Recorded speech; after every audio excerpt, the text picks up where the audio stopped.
ጤና ይስጥልን የተከበራችሁ የሬዲዮ ቤተሰቦችና አድማጮች፣ ዕለቱን ዜናዎች እናሰማችኋለን። ዜናውን እናሰማችሁን ሀብታሙ አስፋና ታምሩግላን ባለንበት ሰዓት አቆጣጠር የዛሬ ሰኔ 4 ቀን 2018 ዓ.ም ዜናዎችን ከማሰማታችን በፊት አርዕስተ ዜናውን እናስቀድማለን። የፋኖ የጠናከረ ወታደራዊ እርምጃና ያገዛዙ አፈና፣ ህወሓትና ዲፕሎማሲው፣ የፋኖ አመራሮች ማስጠንቀቂያ፣ ፓርቲውና የስሙላ ምርጫ ማጭበርበር፣ ቅዱስ ሲኖዶስና የአባቶች ጉዞ እገታ፣ ጋምቤላና አፈሳው፣ ተጨማሪ የጦርነት ዝግጅቱ፣ የትራምፕ አቋማቸው መቀየር የሚሉና ሌሎችም ወቅታዊ ዜናዎች ያሉን ዝርዝሩን እንሆ።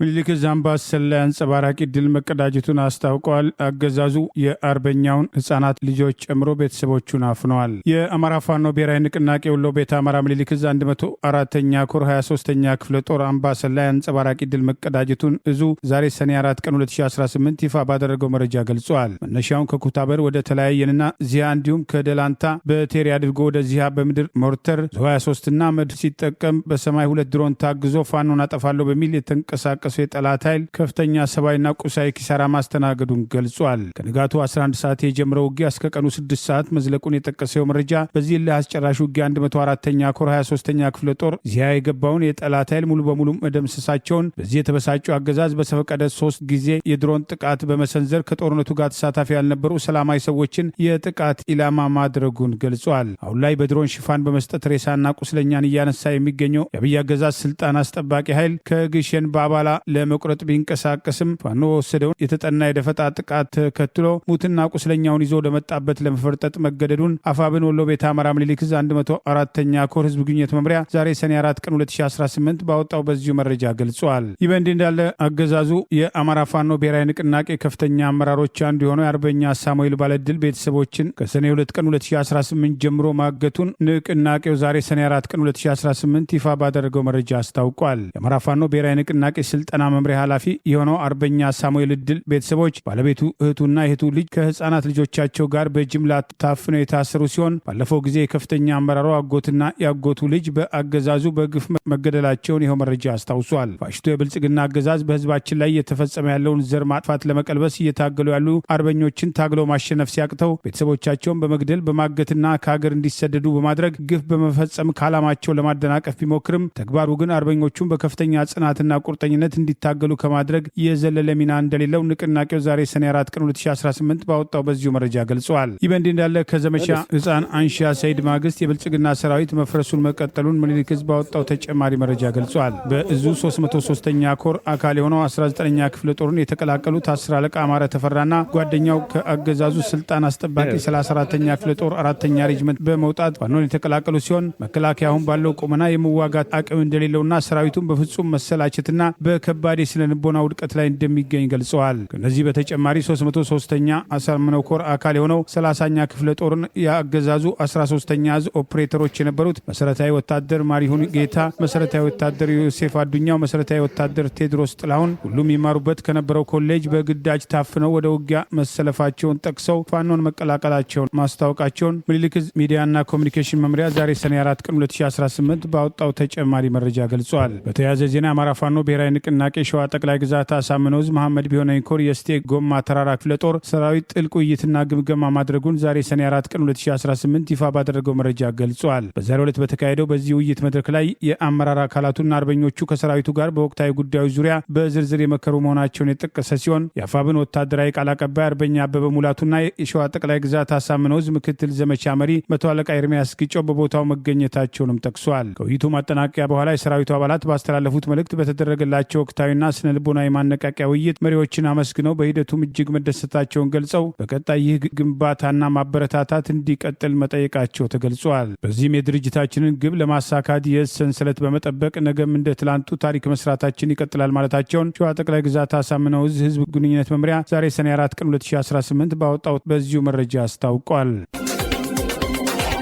በሰሜን ኢትዮጵያም ትግራይ ክልል ውስጥ በፌዴራል መንግስቱና በህወሓት መካከል አዲስ ጦርነት ሊከሰት ይችላል የሚል ስጋት ባየለበት ከአዲስ አበባናም ከመቀሌም የቃላት ጦርነት በናኘበት በዚህ ወቅት የፕሪቶሪያው የሰላም ስምምነትን ያፈራረሙት የቀድሞው የናይጄሪያው ፕሬዝዳንት ኦሉሴጉን ኦባሳንጆ ዛሬ መቀሌ ከተማ ውስጥ ከዶክተር ደብረጽዮን ጋር መወያየታቸው ተገለጸ። ዶክተር ደብረጽዮን ከቀድሞው የክልሉ ጊዜያዊ ፕሬዝዳንት ሌተና ጀነራል ታደሰ ወረደም ስልጣን በመንጠቅ የክልሉ አስተዳደርን ወደ ቀድሞው የሰሜን ኢትዮጵያም ጦርነትም አውድ የቀየሩትም ሲሆን በአፍሪካውያን ወታደራዊና ሲቪል በለበሱ ባለስልጣናት የታጀቡት በአፍሪካ ህብረት የምስራቅ አፍሪካ ልዩ አማካሪው የቀድሞው የናይጄሪያው ፕሬዝዳንት ጉምቱ ኦባሳንጆ ዛሬ መቀሌ ከተማ ውስጥ ዶክተር ደብረጽዮን እና የህወሓቱ ከፍተኛ አመራር በቀድሞ በቻይና የኢትዮጵያ አምባሳደር አዲስ ዓለም ባሌማን ሌሎችም የህወሓት ባለስልጣናትን ማነጋገራቸው በምስል የተደገፈ መረጃ ያመላክታል። ደም አፋሳሹ የሰሜን ኢትዮጵያ ጦርነትን ያስቆመው የፕሪቶሪያው የሰላም ስምምነትን ተሸራርፎ ፈርሷል ከሚባልበት ምዕራፍ ላይ በደረሰበት በዚህ ወቅት ወደ መቀሌ የተጓዙት ጦርነቱን ከ600 ሺህ በላይ ሰላማዊ ዜጎችን ህይወትን መቅጠፉን ከ25 ቢሊዮን ዶላር በላይ የኢኮኖሚ ውድመት በትግራይ በአማራና በአፋር ክልሎች ማስከተሉ ሚሊዮኖችን ማፈናቀሉ ከዚህ ቀደም በሐዘኔታ የገለጹት ፕሬዝዳንት ኦሉሴጉን ኦባሳንጆ ቀጣዩ ጦርነት እንዳይከሰት ምን አይነት አሸማጋይ ወይም አስታራቂ ሚና ይጫወታሉ የሚለው ጥያቄ የሚሊዮን ዶላርም ጥያቄ ሆኗል። ንብረትነቱ የኢትዮጵያ አየር ኃይል የሆነ ሰው አልባ አውሮፕላን ወይም ድሮን በቅርቡ በሽራሮ አካባቢ በደረሰው ጥቃት በስራ ላይ ነበሩ የተባሉ የህወሓት ታጣቂዎች ላይ ጉዳት ማድረሱን ድርጊቱም ለጦርነትም የማዘጋጀትና የጸባጫሪነትም ሂደትም አካል ነው በማለትም ህወሓት የፌዴራል መንግስቱን መወንጀሉ አይዘነጋም።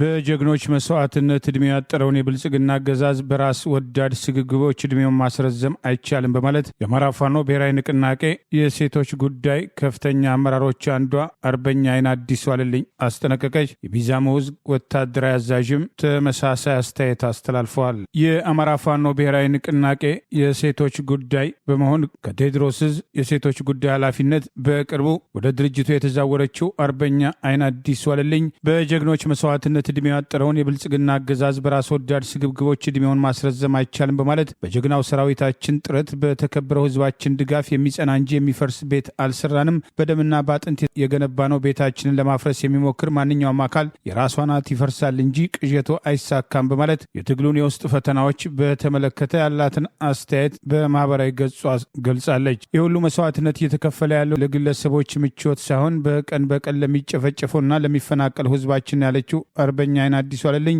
በሰው ደም፣ በሰው አጥንት፣ በሰው ላብ፣ በሰው እንባ መቀለድ ፍጹም ኢሞራላዊ ነው። የወጣ ነው ለእውነት መሞት ካለብን ለእውነት ነው። ዛሬም ትናንት አይደለም። ከድርጅታችን ከአማራ ፋኖ ብሔራዊ ንቅናቄ ጋር ወደፊት በማለት ክብር ለሰማዕታቱ ስትል አስተያየቷን አስፍራለች። ከአገዛዙ ጋር ውስጡን ተደራድረው በአማራ ህዝብ ላይ ጦርነት ካወጀው አገዛዝ ወንበር ተጋርተው ትግሉን ለመጥለፍ ፍላጎት ያላቸው አንዳንድ የፋኖ መሪዎች በህዝብ ላይ ጦርነት ያወጀውን አገዛዝ ወደ ጎን በማድረግ ፋኖ ከህወሓት ጋር ተባብረዋል፣ ጽምዶ ውስጥ ተቀላቅሏል የሚሉ መረጃዎችን በማሰራጨት ትግሉን ለማዳከምና ለአገዛዙ ምቹ ሁኔታ ለመፍጠር የሚያደርጉት እንቅስቃሴ በተመለከተ ከድርጊታቸው እንዲቆጠቡ አስተያየቶች መሰጠት ተጀምረዋል። ድርጅቱ ራሱን ማጥራት እንዳለበት በተደጋጋሚ ሲጠቀስ የቆየ ሲሆን ይህንን የማጥራት እርምጃ ተከትሎ የማጥራት እርምጃ ያስደነበራቸው ከአገዛዙ ጋር ውስጡን መደራደር መጀመራቸውን የሚጠቅሱ እነዚህ ጥቂት አመራሮች የአማራ ህዝብ ህልውና አደጋ ከሆነው ስርዓት ጋር ተሻሽተው ስልጣን በመጋራት ለአማራ ህዝብ ዘላቂ መፍትሄ እንደማያመጡ በቅሬታ መነሳት ጀምረዋል። ይህ በእንዲህ እንዳለ የአማራ ፋኖ ብሔራዊ ንቅናቄ አካል የሆነው በወለጋ በአማራ ማንነቱ ሳቢያ የተጨፈጨፈ ላለው ህዝብ የሚታገለው የቢዛሞ ወይም ወለጋ ዕዝ ወታደራዊ አዛዥ ፋኖ አርበኛ አደም ተፈራ በሰራዊቱና በህዝቡ ፊት ባደረገው ንግግር ፋኖ እያደረገ ያለው ትግል ለህዝቡ ህልውና የሚደረግ ትግል መሆኑን የሚጠፋቸው አንዳንድ የፋኖ አመራሮች ከግል ጥቅምና ጉዳይ አድርገው ትግሉን ሊያዩት እንደሚገባ አስጠንቅቆ አንዳንድ ወታደራዊ ምስጢሮችን መናገር ባልፈልግም በሁሉም ቀጠና ጥንቃቄ ማድረግ ያስፈልጋል ሲል ከወዲሁ አስጠንቅቆ ጥሪ አቅርበዋል። ከልብ አመሰግናለሁ። ይሄን በወሬ ደረጃ ሳይሆን በተግባር ይሄን ለህዝብ ጭምር ነው እያስተላለፉ ያለው። አንድ እንሁን የሚለው ለታጋይ ወጣቶች ብቻ አይደለም። በየቦታውና በየቀጠናው ያላችሁ የፋኖ አመራሮች ደግሞ እግር መንገድ ላስተላልፍ የምፈልገው መልእክት አለ። ትግልን እንደ ቀልድና እንደ ግል ጥቅም አድርገን የምናይ አመራሮች አለ። ይሄ እዚህ ህዝብ ፊት ወታደራዊ ነው ስለሆነ ራሳችሁን ታላችሁ። እኔ በጣም የተሰማኝና ትግላችን ወደፊት አይቀጥልም እስከሚል ድረስ በግለሰብ ደረጃ ተስፋ መቁረጥ የደረሱበት ሁኔታ አለ። እናንተም ራሳችሁን ታውቃላችሁ። ይሄ ወታደራዊ ሚስጥር ነው፣ ህዝብ ፊት አላቀርበውም። በአመራርና በወታደር ደረጃ እንገማገምበታለን። ህዝብ ፊት ግን ይህን እንዳት ስለፈለጉ ብቻ ነው። ራሳችን እንተዋወቃለን። የእውነት ታጋይ እንሁን። የእውነት ታጋይ እየወጣ አይደለም። ያለኝ መልእክት ይሄ ነው። ከልብ እንወዳችኋለን። አመሰግናለሁ። በኢትዮጵያ ውስጥ በምርጫ ቦርድ ተመዝግበው በምርጫ ከተሳተፉትም ተቃዋሚ ፓርቲዎች መካከል አንዱ የሆነው ጎጎት ለጉራጌ አንድነትና ፍትህ ፓርቲ ሰባተኛው አጠቃላይ ምርጫ በርካታ እንከኖች እንደነበሩበትም ገለጸ። ከ3 ዓመታት በፊትም የተመሰረተው ፓርቲው በኢትዮጵያ ምርጫ ሲሳተፍ የመጀመሪያው ሲሆን ፓርቲው ባለፈው ግንቦት 24 2018 ዓ.ም የተካሄደውን አገራዊ ምርጫ 82 እጩዎችን ለህዝብ ተወካዮች ምክር ቤት እናም ለክልል ምክር ቤቶች ማቅረቡን አውስቷል። ፓርቲው በተወዳደረባቸው ቦታዎች ምርጫው በአመዛኙ ሰላማዊ እንደነበረ ቢገልጽም ፍትሃዊ፣ ነፃና ዲሞክራሲያዊ ነበር ማለት ግን አይቻልም ብሏል። በምርጫው ሂደትም የገጠሙትን ችግሮች የተመለከተም ቅሬታም ለኢትዮጵያ ብሔራዊ ምርጫ ቦርድ ማቅረቡን ዛሬ ባሰራጨው ሰፊ መግለጫም አስታውቋል። በመግለጫው በምስራቅ ጉራጌና ጉራጌ ዞኖች በሚገኙ የምርጫ ክልሎች የተደረገው ምርጫም በዕለተ ምርጫውና በድምፅ ቆጠራው ሂደት ሙሉ በሙሉ በገዢው የብልጽግና ፓርቲ ቁጥጥር ስር ወድቆ እንደነበረም ተችቷል። የኢትዮጵያ ምርጫ ቦርድ በምርጫ ሂደቱ ላይ የነበረውን ቁጥጥር ከእጁ መውጣቱንም ፓርቲው እንደታዘበም አስታውቋል። ጎጎት ለጉራጌ አንድነትና ፍትህ ፓርቲ የምርጫ አስፈጻሚዎች በገዢው የብልጽግና ፓርቲ ተጽዕኖ ስር መውደቃቸውን፣ የገዢው ፓርቲ እጩዎችና ካድሬዎችም ያለምንም ከልካይ ራሳቸውን ዋነኛ የምርጫ አስፈጻሚና ድምፅ ቆጣሪ የሆኑበትም ሁኔታም ተመልክተናልም ብሏል። መራጮች መታወቂያም ሳይጠየቁ እናም የጣት ምልክትም ሳይቀቡ መርጠው መውጣታቸውን በካርድ አወሳሰድ ወቅትም ከነበረው ከፍተኛ መዛነፍ ጋርም ተዳምሮ በገዢው የብልጽግና ፓርቲ የተደራጁ ቡድኖችም ያለምንም ከልካይ ተደጋጋሚ ድምጽ እንዲሰጡ እድል ተሰጥቷቸዋልም ሲል ተችቷል። የድምጽ ቆጠራም ገለልተኛም ታዛቢዎችና መገናኛ ብዙሃን በሌሉበት በገዢው ፓርቲ ሹሞችና እጩዎችም ቁጥጥር ቀጥተኛ ፍላጎትና ቁጥጥር ስር እየተደረገ ነበር በማለትም የነቀፈው ጎጎት ለጉራጌ ፓርቲ ይህ ፓርቲውንና እጩዎቹን ኢላማም ያደረገም የቀድመ ምርጫም እንቅስቃሴ አሳዛኝ በሆነና ቦርዱን ጨምሮ የበርካታ ተዋንያኖችም ጥረትም መና ባስቀረ የተደራጀ ምርጫ ማጭበርበር ተደምድሟል ሲል ቅሬታውን ገልጿል። በሰባተኛው አጠቃላይ ምርጫ የተደራጁ ሰዎችን በማዘጋጀትና ከቦታ ቦታ በማንቀሳቀስም በተደጋጋሚ ድምጽ እንዲሰጥ መደረጉን ገልጾ መራጮች ወደ ጣቢያም ሲያመሩ መታወቂያ አለመጠየቅም፣ መርጠው ሲወጡም የጣት ምልክት አለመደረግ እንደነበሩም አስታውቋል። የምርጫ አስፈጻሚዎችን በገንዘብ መደለል፣ የተሰጡ ድምጾች ላይ ተጨማሪ ምልክት በመስጠት ዋጋ አልባ ማድረግ፣ በርከት ያሉ ህገወጥ የድምጽ መስጫ ወረቀቶች ላይ ወደ ሳጥን ማስገባት፣ በቆጠራ ወቅትም ለጎጎት የተሰጡ ድምጾችም ከሳጥን አውጥቶ በመጣል በሌላ ወረቀት መቀየር፣ ድምጽ አሰጣጡም ከመጀመሩ በፊትም ወኪሎች ወደ ምርጫም ጣቢያም እንዳይገቡ መከልከል፣ በድምጽ ቆጠራ ወቅትም ወኪሎችም አስፈራርቶም ከጣቢያው ማስወጣት የመሳሰሉ ብርቱ ችግሮችም እንደነበሩም ጎጎትም በመግለጫው ጠቅሷል። በአሩሲ ተጎጂዎችን ለመጎብኘትና ለማጽናናት የተንቀሳቀሱት በጠቅላይ ቤተ ክህነት ስራ አስኪያጅና ዋና ጸሐፊ የተመራው ልዑካን ቡድን ወደ አካባቢው ሲንቀሳቀስ የጸጥታ ስጋት ስላለ ተመለሱ በሚል በክልሉ ባለስልጣናት ቀጭን የስልክ ትዕዛዝ ወደ አካባቢው ሳይደርሱ አቦምሳ ላይ ለተጎጂዎች የያዙትን እርዳታ አራክፈው ከአካባቢው ምዕመናን ጋር ውይይት በማድረግ መመለሳቸው ተገለጸ።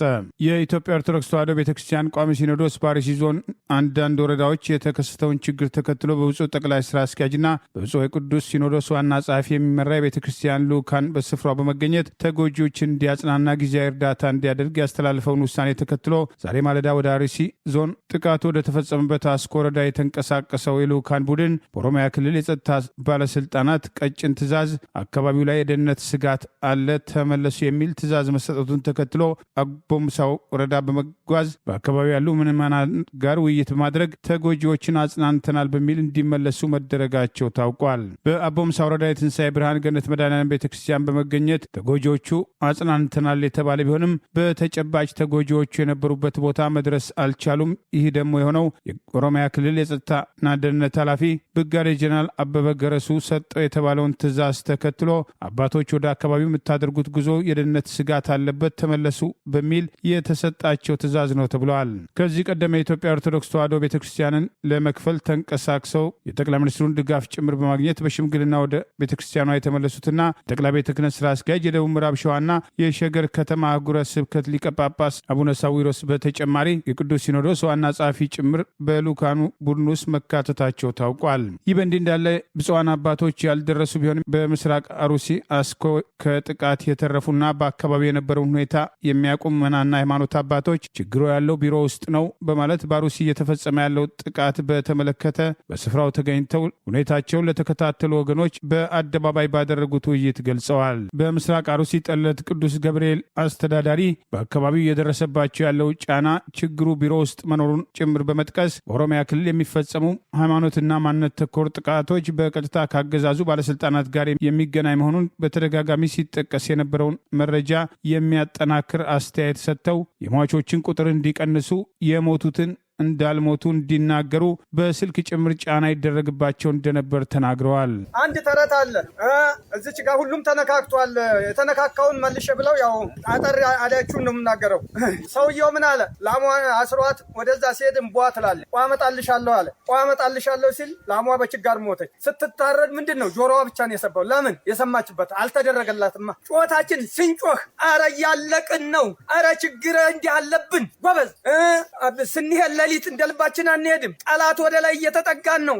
እንዲህ ነው አለቀ ስንለው ወረዳውም ቀበሌውም እሺ ነው ይደረጋል ነው። ግን ሲደረጋል ነው ብሎ ብሶ መጣ። ቅድም አባታችን ገልጸውታል። ቅዳሴ 1 ሰዓት ተኩል መግባት መጣ። እንገባ ጀመር። ከምን ተችግሩ አንጻር እኔ ጠለታ ቅዱስ ገብርኤል ደብር አስተዳደር ነኝ፣ ሊቀመንበር ነኝ። ብሶት የደረሰብኝ ነው የምናገር። ህዝቡም ማስቀዳሽ ጠፋ። ኧረ ዛት ይማጣል ምን ይሻለናል? ህዝቡም ተችግር አንጻር ነው ፈርቶ ነው ይሄ ነገር ብለን ወደ በላይ ኡዋል ስንል የሚሰጠ ምላሽ ምንድን ነው? የሞተ ምላሽ። ችግር የለም አለ በቂ። ኧረ በቂ መከላከያ ይንጣልን ስን አለ የኔ የወረዴ ምንሻ ተቃጥሏል። ይህን አባታችን ደውዬ ብነግር ይሄን ያህል ሰው ሞተ ብዬ ብናገር ያልሞተውን ሰው ሞተ ብለሃል። ኬት አንጥተህ ነው ቤተክርስቲያን ያልተቃጠለው በውሸት ተቃጥሏል ትላለህ? ኬት አንጥተህ ነው? እኔ ጋር ስልክ ተደውሎ መጨረሻ ላይ አቶ ባሻ ግርማ የሚባሉ ያዛሉ እኛ ጋር አድማ በትኖች እነኛ ሁሉ ነው የሞተው 2 ሰው ነው የተቃጠለው። ጭራ ቤትም አልተቃጠለ ነው። ይሄ ሁሉ ንብረት ጠፍቶ ወድሞ ተዘርፎ ይሄ ምላሽ እየተሰጠን ስንጨቃጨቅ በስልክ ማክሰኞ ለታ መጨረሻ ላይ ጭንቅላቴን አመመኝ። መጨረሻ የኔን ስልክ ስጣቸው አሉኝ። ይሄ ባሻ ግርማ የሚባል ተመቶ እዛ ነው ያለ። ስጣቸው የኔን ስልክ እዛም ወዲያ አረጋለሁ። ያ ስልክ መደወል ቆመ። ኬት አንጥተህ ነው ይሄን የምታደርገው? ማስፈራሪቸው ብፈራም አልናገርም ብል መሞት አይቀርም። ተናግሬም እንዲህ ብሎ ሞተ ማለትም አንድ ስም ነው እና ይሄን ያህል ነው። አልተደመጥንም። ምን እንደሆነ ግራ ገብቶናል። ችግሩ ቢሮ ውስጥ ነው ያለው፣ ጫካ አይደለም ቢሮ ነው ያለው። በመጀመሪያ ተቢሮ ይጥዳስ። ይሄ ነው። ስላዳመጣችሁኝ አመሰግናለሁ። በጋምቤላ የህዝብ መብትን እንዲከበር በአደባባይ የሚጠይቁ የደቡብ ሱዳን ታጣቂዎች ጋምቤላ ድረስ ዘልቀው እየገቡ ንጹሐን ላይ ጥቃት ማድረሳቸውን ተከትሎ ሂደቱን ቆሞ የሚከታተለው መከላከያ ህግ እንዲያስከብር በተደጋጋሚ አቤት ሲሉ የነበሩ ወጣቶችና ጎልማሶች በአገዛዙ መከላከያ እየተሳደዱ እየታፈሱ ሲሆን አንድ ወጣት በጥይት ሩምታ በግፍ መግደላቸው ተገለጸ። በጋምቤላ ክልል ሰሞኑን በፕሬዝዳንቷ መኖሪያ ቤት ላይ የተሰነዘረውን ጥቃት ተከትሎ በአካባቢው ውጥረት ባለበት ወቅት በተደጋጋሚ እስከ ጋምቤላ ከተማ ድረስ ዘልቀው በመግባት በክልሉ በተለያዩ ጊዜያት ጥቃት የሚያደርሱ የደቡብ ሱዳን ታጣቂዎችና ከደቡብ ሱዳን የመጡ ስደተኞች ታጥቀው በከተማ ሲዞሩ ጭምር ቆሞ የሚያዩ መከላከያ በአካባቢው በህዝብ ላይ የሚሰነዝረው ጥቃት እንዲቆም የሚጠይቁ ወጣቶችና ጎልማሳዎችን ባለፉት ቀናት በዘመቻ ማሳደድ የቀጠለ ሲሆን በትላንትናው ዕለት ምግብ ቤት ገብቶ ለመመገብ በተዘጋጀ ወጣት ላይ አፍነው ሊወስዱት ሲንቀሳቀሱ አካባቢው ታዋቂ የሆነው አሊኛ ኦብዲ በአገዛዙ ስልጣን አስጠባቂ ወታደሮች ከምግብ ቤት ጀምሮ እየተተኮሰበት ባሮ ወንዝ ዘሎ ገብቶ ለማምለጥ የሞከረ ቢሆንም ተከታትለው በመተኮስ የገደሉት ቢሆንም አስከሬኑን እንኳን ማግኘት አለመቻሉን ይህን ተከትሎ በርካታ ወጣቶችን እያፈሱ በአካባቢው የሚፈጸመውን ግፍ የሚቃወሙትን በዘመቻ እያሳደዱ መሆኑን ሂደቱን የሚከታተሉ የአካባቢው ምንጮቻችን በላኩት መረጃ ገልጸዋል። የደቡብ ሱዳን ታጣቂዎች ድንበር ደፍረው እስከ ጋምቤላ ከተማ ድረስ የሚገቡበት በጋምቤላ ያሉ የደቡብ ሱዳን ስደተኞች መሳሪያ ታጥቀው ከተማ ውስጥ ጥቃት የሚሰነዝሩበትና ሰው የሚገሉበት ሂደትን ተከትሎ በተደጋጋሚ እነዚሁ ቅሬታ የሚያቀርቡ ወጣቶች መከላከያና ፌዴራል ፖሊስ ለምን ኃላፊነቱን አይወጣም? ድንበር ያልጠበቀ መከላከያ ከተማ ውስጥ ሰላማዊ ሰዎችን ሊያጠቃ አይገባም የሚሉ ቅሬታዎች ሲያነሱ የነበረ ሲሆን ይህኑ ተከትሎ ባለፉት ጥቂት ቀናት በዘመቻ እነዚህን ወጣቶች እያፈሱ እየደበደቡ ወዳልታወቀ ቦታ እየወሰዱ ሲሆን የዚሁ ዕጣ ሊደርሰው የነበረው በአካባቢው ከታወቁት ወጣቶች አንዱ አሊኛ ኦብዴ ምግብ ቤት ለመመገብ ገብቶ ምግብ አዞ እየጠበቀ በነበረበት እነዚሁ የመከላከያ አባላት ሊያፍኑት ሲመጡ ሲሸሽ በጥይት እያሳደዱ ባሮ ወንዝ ዘሎ ከገባም በኋላ ተኩሰው መግደላቸው በአካባቢው ቁጣ ማስነሳቱ ታውቋል። ከሳምንት በፊት በተመሳሳይ ከኢታንግ ወደ ጋምቤላ በመኪና ሲመጡ የነበሩ ሁለት ወጣቶችን በጥይት ተኩሰው የገደሉ የደቡብ ሱዳን ታጣቂዎች ለሕግ ለማቅረብ እንቅስቃሴ የማያደርገው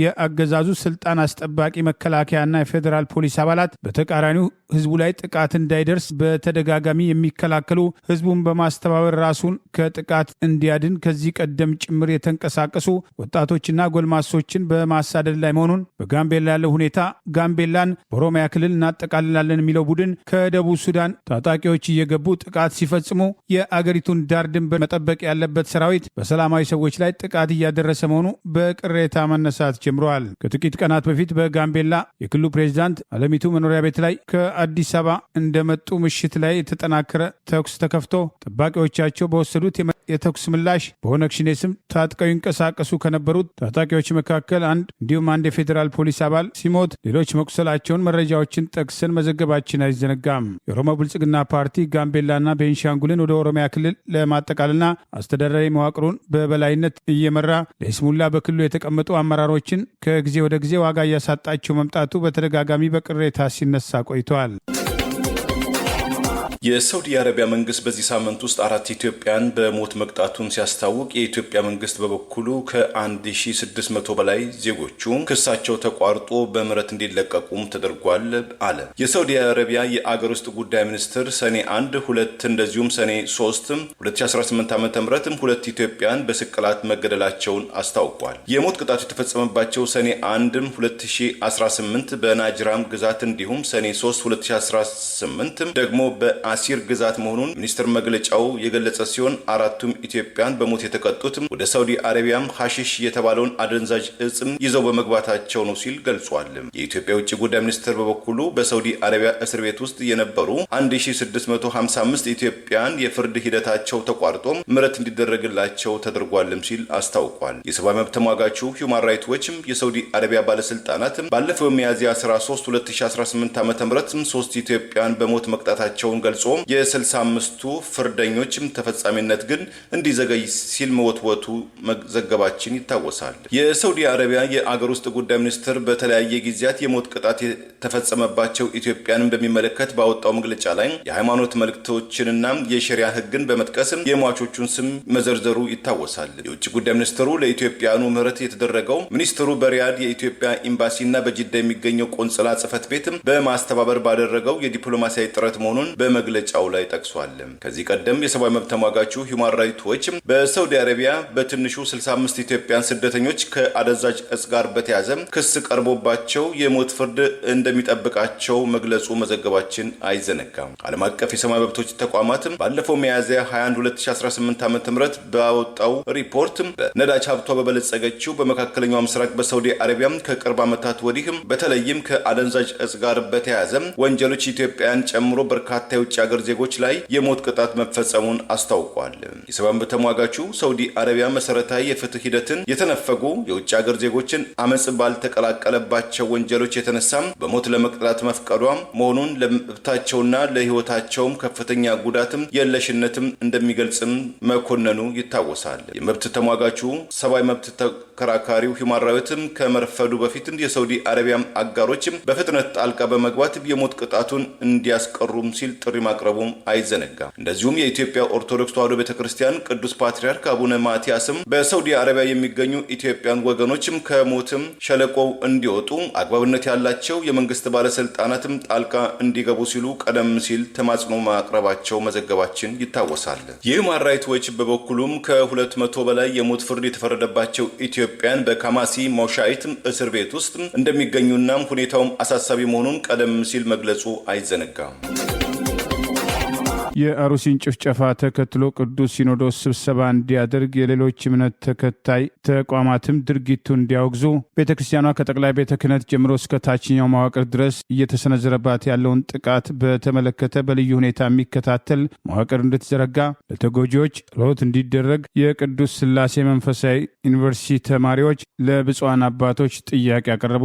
በኢትዮጵያ ኦርቶዶክስ ተዋሕዶ ቤተክርስቲያን የቅዱስ ሥላሴ መንፈሳዊ ዩኒቨርሲቲ ተማሪዎች በአንድ ላይ በጠቅላይ ቤተ ክህነት በመገኘት በሰልፍ አባቶችን ቀርበው አነጋገሩ። በኦሮሚያ ክልል ምስራቅ አሩሲ የተፈጸመውን የኦርቶዶክሳውያን ጥቃት 101 ዓመት ታሪክ የነበረው ቤተክርስቲያን መውደምና ሌላ ቤተክርስቲያን መዘረፍና መጠቃትን ምክንያት በማድረግ ጥቃቱ መቼ ነው የሚቆመው የሚል ጥያቄ ብፁዕ አቡነ ማትያስን ጨምሮ ለጠቅላይ ቤተ ክህነቱ በአስተዳደር ውስጥ ሚና ላላቸው አባቶች በጋራ ድምፃቸውን አሰምተዋል።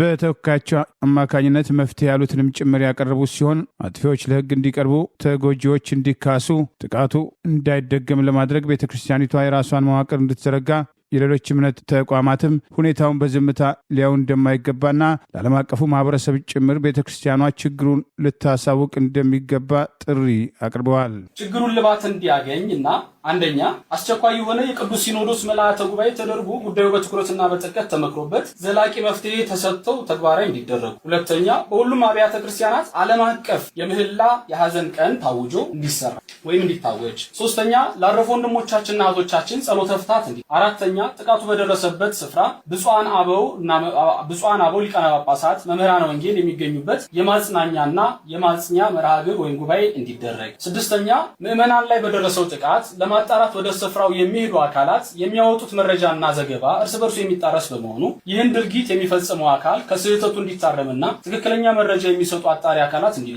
የተገኘው እውነተኛ መረጃም ዓለም ሁሉ በሚሰማው መግባቢያ ቋንቋ ለዓለም አብያተ ክርስቲያናትና ለዓለሙ ማህበረሰብ ሰፊ የሆነ የሚዲያ ሽፋን ተሰጥቶበት ይዘግ። እስካሁን በብዙ ስፍራ ጥቃቱ መፈጸሙ ስለሚታወቅ ይህ እኩይ ድርጊት ወደፊት በሌሎች ስፍራዎች እንደማይደገም እርግጠኛ መሆን ስለማይቻል ከፍተኛ ስጋት አሳድሯል። ይህን መሰል ጥቃት በምዕመናን ወገኖቻችን ላይ እንዳይፈጸም በሰላም መኖር እንዲቻል ቋሚና ንቁ የሆነ የቅበተ እምነትና የህግ ጠለላ የሚሰጥ መደበኛ ተቋም ከጠቅላይ ቤተ ክህነት ጀምሮ እስከ አጥቢያ አብያተ ክርስቲያናት ድረስ ተዘርግቶ ሳይቃጠል በቅጠል እንዲሉ ቀዳሚ ጥንቃቄ እንዲደረግና ወደ ስራ እንዲገባ ስንል በልጅነት መንፈስ ሆነን በታላቅ ትህትና እንጠይቅ። የመንበረ ፓትርያርክ ጠቅላይ ቤተ ክህነት ጽሕፈት ቤት ከመንግስት ጋር የጀመረውን ውይይት ከግምት ውስጥ በማስገባት እና አጠናክሮ እንዲቀጥል በማሳሰብ የመንግስት የመጀመሪያ ተግባሩ የዜጎችን ደህንነት መጠበቅ፣ ዜጎች በሃይማኖታቸውና በማንነታቸው ተለይተው እንዳይጠቁ አስተማማኝ ዋስትና መስጠት፣ የህግ የበላይነትን በተግባር ማረጋገጥ ስለሆነ ከአሁን ቀደምም ሆነ በዚህ ሳምንት በተለያዩ ጊዜያት ሰብአዊ ጉዳትና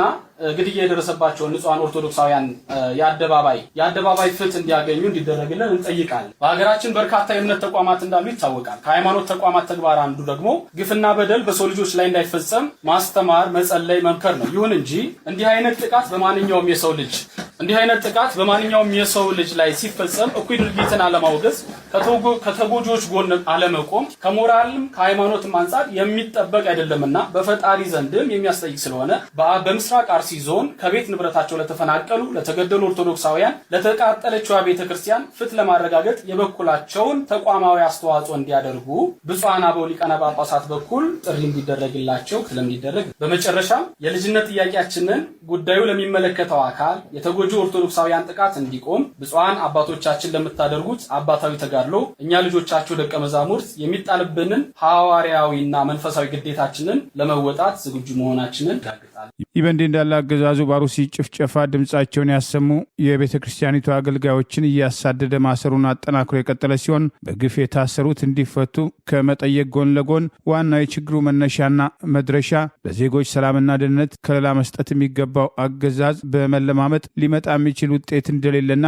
በአገዛዙ የተቀነባበረ ሁኔታ እየተፈጸሙ ያሉ ማንነትና ሃይማኖት ተኮር ጥቃቶች ስርዓቱ እስካለ ድረስ ሊቀጥሉ እንደሚችሉ የሃይማኖት አባቶች፣ የመንፈሳዊ ኮሌጅ ተማሪዎችን ጨምሮ ምዕመናንም ራሳቸውን ሁኔታውን በግልጽ በመረዳት ዘላቂ መፍትሄ በሚያመጣ ጉዳይ ሊንቀሳቀሱ እንደሚገባም ጥሪ እየቀረበ ይገኛል።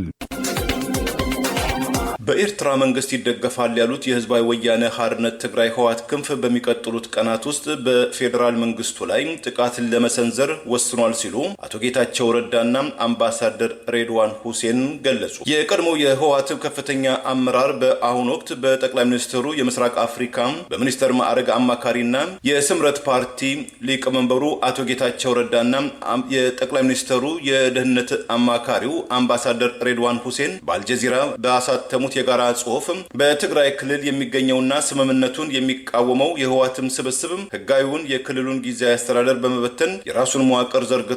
ይህ የህወሓት ክንፍም የፕሪቶሪያውን የሰላም ስምምነትን ወደ ጎን በመተው በትግራይ ወጣቶች ላይ አስገዳጅ ውትድርና ምልመላም እያካሄደ ይገኛል። ክልሉንም ወደ አዲስ የሰላም እጦትም እየገፋው ነው ሲሉም ገልጸዋል። አምባሳደር ሬድዋን ሁሴንና አቶ ጌታቸው በጋራ ባስነበቡት ጽሑፋቸው ጽምዶ በሚል ቅንጅት የፈጠረ ኃይሎች ኢትዮጵያ ወደ ጦርነት ጎትተው ለማስገባት እየተንቀሳቀሱ መሆኑን ጠቅሰው በአስመራ በመቀሌና በሱዳን በድብቅና በግልጽ በሆኑ ስብስቦች የተጠራው የጽምዶ ጥምረት በአሁኑ ወቅት ወደ ማጥቃት ለመሸጋገር ተዘጋጅተዋልም ብለዋል። አቶ ጌታቸው ረዳና አምባሳደር ሬድዋን አክራሪና ርዝራዥ ቡድን ነው ያሉትን ህወሓት አስመራ ድጋፍና አጋዥነት በሚቀጥሉት ቀናትም ጥቃት ለመሰንዘር መወሰኑን አረጋግጠናል ሲሉ የገለጹ ሲሆን ህወሓት ጥቃት የሚፈጽመው በፌዴራል መንግስቱ ላይ መሆኑን የገለጹት ሁለቱ ባለስልጣናት በጦርነት ዝግጅቱ የኤርትራ መንግስት በግልጽም እየተሳተፈ ነው ሲሉም የአስመራ መንግስትም ኮንነዋል። አቶ ጌታቸው ረዳም ርዝራዝ በሚል ያኳሰሱትም ህወሓት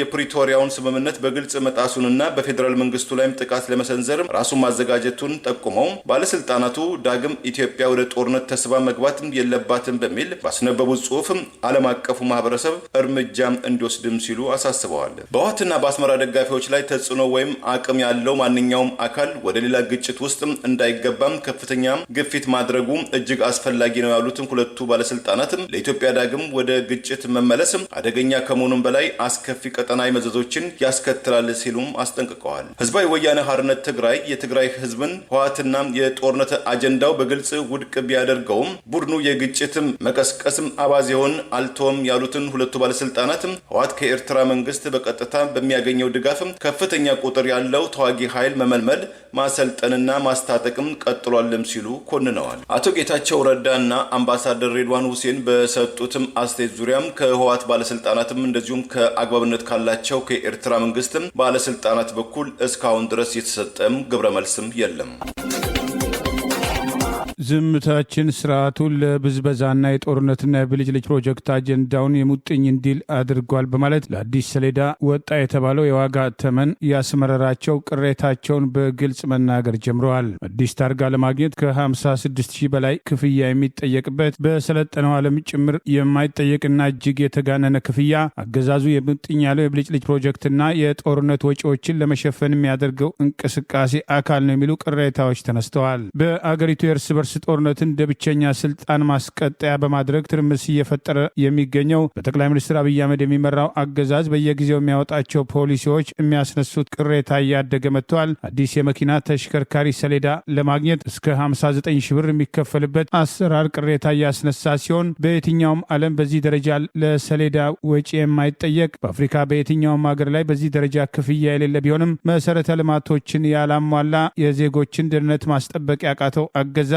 የጦርነት አጀንዳውና ብልጭልጭ ፕሮጀክቶች ለማስፈጸም ህዝቡን በተለያዩ አቅጣጫዎች ለመዝረፍ የሚያደርገው እንቅስቃሴ እንጂ ክፍያው ተገቢ አይደለም የሚሉ ቅሬታዎች ተጠናክረው ቀጥለዋል። አገዛዙ ስልጣን ከያዘ ጀምሮ 23 ብር የነበረ ነዳጅ 180 ብር እስከ መድረስና በጥቁር ገበያ ባለስልጣናቱ ጋር በተዘረጋ ኔትወርክ እየተቸበቸበ በህዝቡ ላይ የትራንስፖርትና የመሰረታዊ ሸቀጦች ዋጋ ከጊዜ ወደ ጊዜ እያደገ ግብር ከ7 ሺህ ወደ 40 ሺህ ብር እያደገ ሄደበት ሰሌዳ ለማግኘት 3 ሺህ ብር ያስከፍል የነበረው ዛሬ እስከ 56 ሺህ ብር በላይ ድረስ የደረሰበት የትራፊክ ቅጣት ከ100 እስከ 150 ብር ለአነስተኛ ቅጣት እንኳን 1000ና 1500 የሚጠየቅበት የሚከፈልበት ከኑሮ ውድነቱ በተጨማሪ ቴሌ መብራት ኃይል አላግባብ በየጊዜው ዋጋ የሚጨምሩበት ሁኔታ ህዝቡን በከፍተኛ ደረጃ እያማረረ ቢሆንም የህዝቡ ዝምታ አገዛዙ የጦርነት አጀንዳውን ለማስፈጸም በህዝቡ ላይ በተለያዩ ምክንያቶች ጫናዎች እያደረገ ህዝቡን እየዘረፈ ይገኛል የሚሉ ቅሬታዎችን አስነስተዋል። 4 ሚሊዮን ሰሌዳ አሳትመናል በማለት ለሰሌዳ ሰሌዳና ተያይዘው ለሚመጡ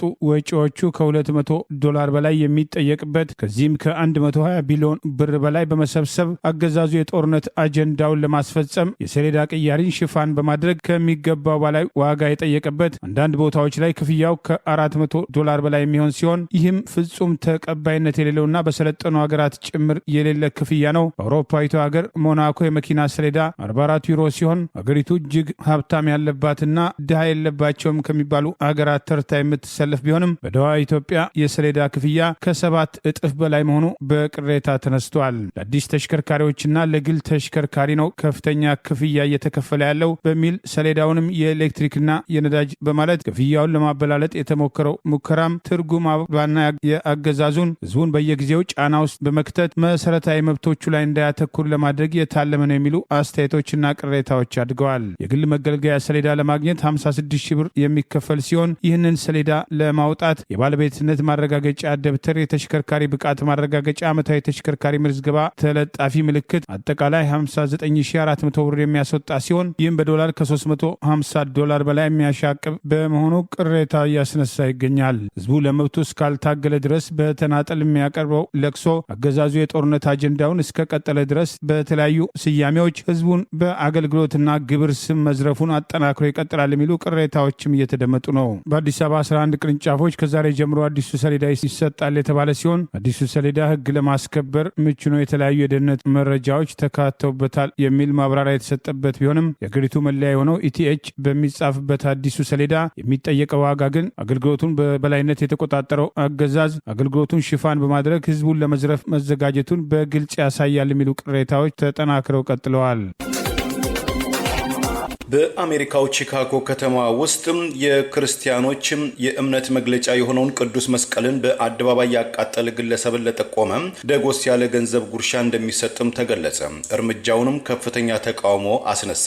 ከትናንት በስቲያም ግራንት ፓርክ በተባለ አካባቢ አንድ መስቀል በእሳት ሲቃጠል የተመለከቱ አንዲት እናትና ልጃቸው ሁኔታውን በድንጋጤም በቁጣም ከመመልከት ባሻገር በተንቀሳቃሽ ምስል በመቅረጽ ለእሳት አደጋ ሰራተኞች በመደወል ቃጠሎን በቁጥጥር ስር እንዲውል አስደርገዋል። የቺካጎ ፖሊስ ባወጣው የምስል መረጃ አንድ ተጠርጣሪ ግለሰብ ከዚህ ከአጸያፊው ድርጊት አካባቢም ሲሮጥ የሚያሳይ መረጃን በማጋራት ለምርመራ እንፈልገዋለን ብሏል። ድርጊቱን ለመጀመሪያ ጊዜ የተመለከቱት እናትና ልጅ ምን እየተፈጸመ ነው በማለት መኪናችንን በማቆም ተመለከትን በማለት አሊያና ካርቴል ለኤቢሲ 7 እማኝነታቸውን ሰጥተዋል። ቅዱስ መስቀልን ማቃጠል የጥላቻና የዘረኝነት ምልክት መሆኑን የገለጸው የቺካጎ ፖሊስ ጉዳዩን እየመረመረው መሆኑን አስታውቋል።